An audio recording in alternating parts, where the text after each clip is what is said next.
반갑습니다. 심리학당입니다. 행복하시죠? 네, 꼭 행복하셔야 됩니다. 오늘은요, 드라마 천국보다 아름다운 그것을 통해서 우리가 그 드라마에 숨겨져 있는 불교적 사상, 동양적 사상에 대해서 조금 더 깊이 있게 알아보는 시간을 가져보도록 합니다. 그래서 먼저 인연에 대해서 좀 알아볼게요. 많은 분들이 착각합니다. 인연하면 정해진 운명, 정해진 팔자 이렇게 생각합니다. 그래서 난 누군가 만나는 팔자, 누군가랑 악연이 되는 팔자 이런 것이 정해져 있다라고 착각합니다. 사실 그거와 사실은 진짜 인연은 다른 법칙입니다. 사실 인연은 원과 결과 이렇게 약간은 좀 더 과학적인 의미가 있습니다. 그래서 이는 떼서 연연해서 이는 직접적인 원인이 됩니다. 그러니까 내 대상이 되는 겁니다. 내가 무엇을 했다라고 하면 내가 인이 되는 거고요. 그 다음에 예를 들자면 씨앗이 있다. 그러면 그 씨앗 그 자체가 인이 되는 겁니다. 연은 무엇일까요? 그 원인이 결과를 맺게 해주는 조건을 의미합니다. 그러니까 내가 존재하는데 예를 들어서 내가 화가 날 상황이 만들어졌다. 지하철에서 누가 발을 밟고 지나가 버렸다. 근데 기분이 확 나빠지죠. 그렇죠? 그러면 그것이 조건, 연이 되는 겁니다. 씨앗으로 예를 들자면 어떻죠? 물과 햇빛이 있어야 결과, 싹이 날 수 있죠. 나무가 될 수 있죠. 이렇게 인과 연이 엮여서 결국 결과가 만들어지게 되는 겁니다. 그러니까 우리가 알고 있는 정해져 있는 팔자, 정해져 있는 운명, 이거보다는 조금 더 과학적인 의미가 있는 거죠. 좀 더 철학적이죠. 자, 인과 연은 그러면 어떻게 만들어질까요? 내가 존재하고 조건이 존재합니다. 이것이 계속 시실과 날실로 계속 교차합니다. 그러면서 옷감이 만들어지기도 하고 매듭이 엮여지기도 하고 그렇죠. 그래서 계속 교차하면서 우리는 존재하게 되는 겁니다. 어떤 관계든 어떤 사건이든 그것은 단순한 우연이 될 수 없죠. 이전에 만들어진 나, 그 다음에 그 조건, 연이 얽혀서 만들어지는 복합적 결과가 결국 인연의 결과가 되는 겁니다. 그것이 업장으로 나타나고 업보로 나타날 수 있죠. 그렇죠? 그래서 이 우연처럼 보이는 모든 것들을 다 매듭처럼 인식을 하고 시실과 날실의 교차로 인식을 하기 때문에 동양에서는 이렇게 인연을 아주 소중하게 그렇게 바라보고 대하는 것입니다. 자, 그러면 이 심리학에서는 이 인연을 어떻게 해석할 수 있을까요? 네, 우리가 연애를 하거나 사랑을 할 때 보면 특정한 특징을 가진 사람을 반복적으로 만나는 경우가 있어요. 그러니까 실질적으로 그 사람 자체는 바뀌었지만 어쩌면 거의 비슷한 성향을 갖고 있는 사람들이 쭉 이어서 만나게 됩니다. 또 반복되는 관계 패턴을 경험하기도 합니다. 그 전에 안 좋게 해서 헤어졌다. 근데 지금 새로운 사람을 만났는데도 나는 여전히 불행하다. 그건 뭐예요? 결국 인연의 매듭 안에 그 고리 안에 우리가 들어가 있는 겁니다. 우리가 벗어나는 수가 없는 거죠.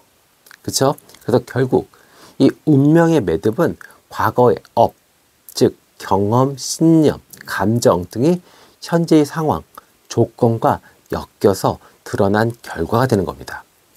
그래서 우리가 정말로 행복해지려면, 정말 제대로 사랑을 하려면, 성공하려면 무엇을 해야 될까요? 네, 맞습니다. 깨달아야 합니다. 맞아요. 깨닫지 않으면 계속 인연의 매듭은 반복되게 됩니다. 그리고 그 매듭 안에서 우리는 벗어날 수가 없습니다. 그것이 결국 까르마, 윤회가 되는 거고요. 깨닫는다면 그 매듭은 풀리고 새로운 인연도 맺을 수 있죠. 그래서 유명한 심리학자인 칼 융은 이렇게 이야기했습니다.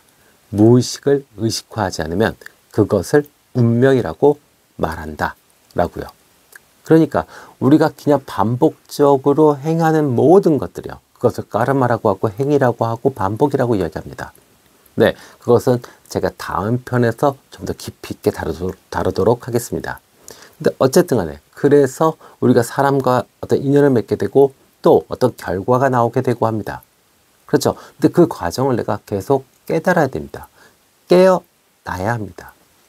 눈을 뜨셔야 합니다. 그러지 않으면 나는 계속 무한대로 반복하는 삶을 살게 돼요. 그것이 불행하고 괴롭고 외롭고 가난하고 그럴 수밖에 없습니다. 그래서 드라마에서는 이 깨달음, 깨어있음을 은연중에 강조하게 되죠. 그 방식은 뭐 용서, 사랑, 뭐 자비 여러 가지 형태로 나타날 수 있죠. 그래서 해숙과 목사의 관계도 그렇죠. 사실은 숨겨진 모자 관계인데 그렇죠. 근데 이 오랜 시간 쌓였던 오해와 상처, 즉 그 업장을 소멸하게 됩니다. 서로 용서하고 사랑하고 받아들이는 순간 그들의 업보는 함께 풀려나가게 되죠. 그래서 결국 이 업장과 이 업보의 해소가 가벼워지는 것을 의미하게 됩니다. 네, 우리가 그래요. 업장, 업보가 많으면 사람이 무거워집니다. 마음도 몸도 무거워집니다. 그것은 지옥에 살지 않아도 지금 현실에서 살아도 삶은 지옥이 됩니다. 근데 내가 천국에서 안 살더라도 죽어서 꼭 천국에 가는 것이 아니더라도 내가 업장, 업보를 소멸한다. 그러면 어떻게 되죠? 가벼워집니다. 그것을 우리가 불교 용어에서 뭐라고 그러죠? 네, 맞습니다. 해탈이라고 합니다. 해탈, 즉 심리적 고통에서 벗어나는 상태죠. 사실 인간이 가장 추구할 수 있는 가장 현실적인 행복의 단계는 이 해탈의 단계입니다. 그러니까 업장과 업보를 해소하기 위해서는 내가 겪었던 나와 엮여져 있는 인연을 직시하고 눈을 뜨고 바라볼 용기가 있어야 하고 그것을 용서하고 화해하고 받아들임으로써 우리는 업장과 업보가 소멸이 되는 것이고 그리고 그것을 통해서 결국 우리는 삶의 궁극적인 행복, 해탈에 이를 수 있는 거죠. 그래서 해숙과 목사는 그렇게 해탈을 이루게 되고 다시 환생을 선택해서 다시 이승으로 내려오는 그런 스토리를 만들게 됩니다. 또 낙준과 소미의 이야기도 있죠. 그죠? 사염체. 소미가 사염체랍니다. 처음 들어보셨을 거예요. 어떤 무의식의 어떤 감정에 응축된 그 트라우마가 나타나는 어떤 대상으로 나타나는 그런 인물로 표현된 것이 사염체라고 합니다. 그래서 불교에서는 이 사염체 네 가지 어떤 나쁜 감정을 슬픔, 부정, 분노, 회피라고 이야기합니다. 자, 어쨌든 간에 이 사염체를 대하는 낙준 정말로 막 갈등도 하고 그 다음에 연민도 느끼고 막 이렇게 되죠. 그죠? 그런데 결국 어떻게 되죠?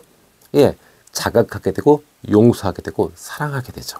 그러면서 무의식의 상처였던 이 사염체 소미는 사라지게 됩니다. 결국 소미는 해숙이 큰 고통을 겪었을 때 나타났던 트라우마로 인한 해리성 기억상실증의 어떤 그 사실관계입니다. 맞죠? 그때 기억해야만 하는 그죠? 나에게 아들이 있었고 그 아들이 정말로 소중한 존재였고 또 근데 그것을 잃어버리는 그 고통과 어떤 그 기억들을 너무 괴로워서 일부러 아니면 의도적이든 아니든 간에 해리성 기억상실증. 해리성 기억상실증은 사실은 어떤 그 자아를 보호하기 위해서 너무 큰 충격을 잃어버리는 기억상실증입니다. 그렇게 해서 잃어버렸던 그 기억 그 자체, 거기에 따른 네 가지 감정, 그 사염체로 나타난 게 소미인데 결국 소미를 받아들이고 직시하게 되죠. 그렇기 때문에 이것이 또 사라지게 됩니다. 또 해숙과 소녀의 관계도 있죠. 인간과 동물의 어떤 깊은 인연법, 이것을 또 이야기하면서 소녀는 해숙의 업장을 비추는 거울, 또 그녀가 과거를 회상할 수 있는, 돌아볼 수 있는 계기를 마련한다. 이렇게 이야기합니다. 그래서 이 드라마에서는 얽히고 설킨 인연법도 많은 이야기들을 하지만 결국 이 업장, 그 업보를 해결하는 방식, 그것을 풀어내는 방식은 직시하고 깨어있고 그것을 통해서 받아들이면서 또 사랑하고 수용하고 이런 것을 통해서 진정한 행복, 해탈을 이룰 수 있다.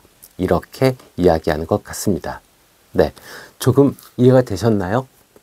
드라마 자체가 처음에는 그 로맨스, 그냥 알콩달콩 따뜻한 이야기처럼 가다가 어느 순간에 너무 막 복잡하고 난해하고 또 너무 많은 설정들을 넣었어요. 그러다 보니까 드라마가 조금씩 무거워져서 좀 재미가 없었는데 그래도 저는 어떤 철학적인 그런 배경이 재밌어서 꾸준히 관심을 갖고 본 드라마입니다.